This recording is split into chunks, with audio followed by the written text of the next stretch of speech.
ایک بھائی نے سوال بھیجا ہے۔ سوال یہ ہے کہ روزے کی حالت میں بیوی کے ہونٹ اور پستان چوسنے سے کیا روزہ ٹوٹ جاتا ہے یا نہیں ٹوٹتا؟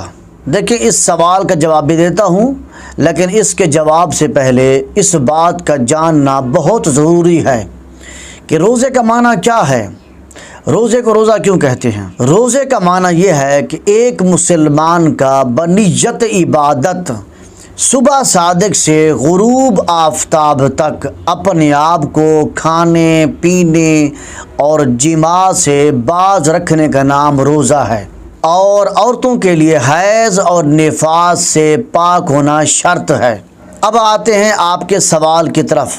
آپ کا سوال یہ ہے کہ روزے کی حالت میں بیوی کو بوسہ دینا یعنی اس کے ہونٹ چوسنا یا اس کے پستان کو چوسنا۔ دیکھیں، اس کا جواب یہ ہے، اگر کسی شخص کو روزہ ہو اور روزہ ہونا اس کو یاد نہ رہا اور اس نے جا کر اپنی بیوی کو ہونٹ چوم لیے یا ہونٹوں کو چوس لیا یا اسی طرح پستان کو بوسہ دے دیا، تو اس سے روزہ نہیں ٹوٹے گا، کیونکہ اس کو روزہ یاد نہیں تھا اور اسلام میں بھول چوک معاف ہے۔ اور اس کا دوسرا پہلو یہ ہے کہ روزہ ہونا تو یاد ہے، لیکن اس نے اپنی بیوی کو گلے لگایا، بیوی کو بوسہ دیا یا اس کے ہونٹوں کو چوسا یا اس کے پستان کو چوسا، تو اس کے دو جواب ہیں۔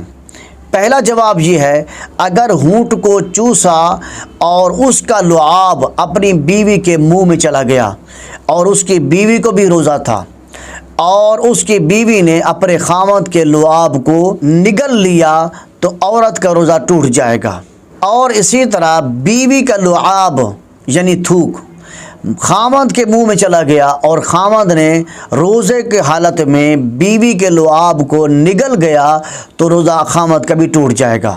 اور اس کا ایک پہلو یہ بھی ہے، خاوند نے بیوی کو گلے لگایا، اس کو بوسہ دیا اور مرد کو انزال ہو گیا، تو اس صورت میں مرد کا یعنی خاوند کا روزہ ٹوٹ جائے گا۔ خلاصہ کلام یہ ہے کہ جب میاں بیوی روزہ رکھیں تو اپنے آپ کو ان حرکات سے باز رکھیں، کیونکہ روزے کا معنی میں نے عرض کیا ہے کہ ایک مسلمان کا بنیت عبادت اپنے آپ کو کھانے پینے اور جماع سے باز رکھنے کا نام روزہ ہے۔ اگر روزے کی حالت میں اس طرح کی حرکات بھی کرتے رہیں، بوس و کنار بھی کرتے رہیں، ایک دوسرے کے ہونٹ اور پستان بھی چوستے رہیں گے، تو اس طرح تو روزہ نہیں ہوگا۔